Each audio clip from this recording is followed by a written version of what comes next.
नौकरी करने वालों के लिए खबर बेहद बड़ी और झटका देने वाली है। दरअसल एम्प्लॉय प्रोविडेंट फंड ऑर्गेनाइजेशन यानी ईपीएफओ ने चालू वित्तीय वर्ष के लिए इंटरेस्ट रेट को घटा दिया है। इस हिसाब से पीएफ के दायरे में आने वाले देश के करीब 6 करोड़ कर्मचारियों के लिए ये खबर काफी बुरी है। जानकारी के मुताबिक इंटरेस्ट रेट को घटाकर 8.1% कर दिया गया है, जो 4 दशकों में सबसे कम है। यानी अब आपको पीएफ अकाउंट में जमा राशि पर 8.5% की बजाय 8.1% की दर से ब्याज मिलेगा। ये इंटरेस्ट रेट वित्तीय वर्ष 1977 से 78 के बाद सबसे कम है। तब ईपीएफओ ने 8% का ब्याज दिया था। उसके बाद से ये 8.25% या उससे अधिक ही रही है। पिछले 2 वित्तीय वर्ष यानी 2018-19 और 2019-20 के लिए इंटरेस्ट रेट 8.5% था। अब चलिए जरा इसको आसान भाषा में समझते हैं कि आप पर इस इंटरेस्ट रेट के घटने से क्या असर होगा। ईपीएफओ एक्ट के तहत कर्मचारियों को बेसिक सैलरी प्लस डीए का 12% पीएफ अकाउंट में जाता है, तो वहीं कंपनी भी कर्मचारी की बेसिक सैलरी प्लस डीए का 12% कंट्रीब्यूट करती है। कंपनी के 12% कंट्रीब्यूशन में से 3.67% कर्मचारियों के पीएफ अकाउंट में जाता है और बाकी 8.33% कर्मचारी पेंशन स्कीम में जाता है।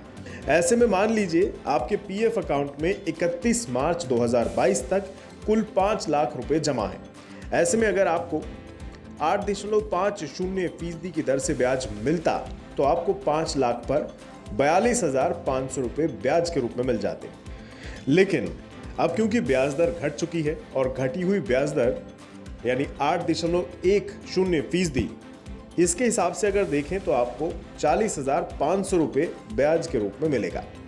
अब चालू वित्तीय वर्ष 31 मार्च को समाप्त हो रहा है और 1 अप्रैल से वित्तीय वर्ष 2022-23 की शुरुआत हो रही है। पिछले साल के बजट की घोषणा के मुताबिक 1 अप्रैल 2022 से पीएफ अकाउंट को 2 हिस्सों में बांट दिया जाएगा।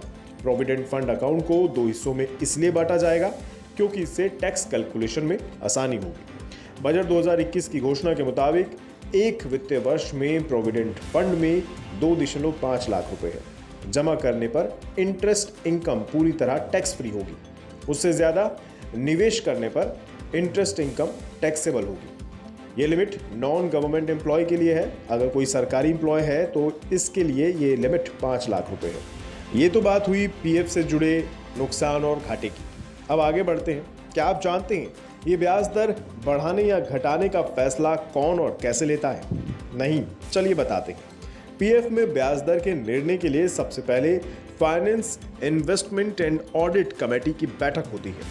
ये इस फाइनेंशियल ईयर में जमा हुए पैसों के बारे में हिसाब देती है। इसके बाद सीबीटी की बैठक होती है। सीबीटी के निर्णय के बाद वित्त मंत्रालय सहमति के बाद ब्याज दर लागू कर देते हैं। ब्याज दर का निर्णय फाइनेंशियल ईयर के लास्ट में होता है। उम्मीद है आपको ये पीएफ का घटना और बढ़ना समझ आ गया होगा और आपका क्या नुकसान इस ब्याज दर के घटने से होगा वो भी आपको समझ आ गया होगा। ज़्यादा जानकारी के लिए बने रहें बेस तक के साथ।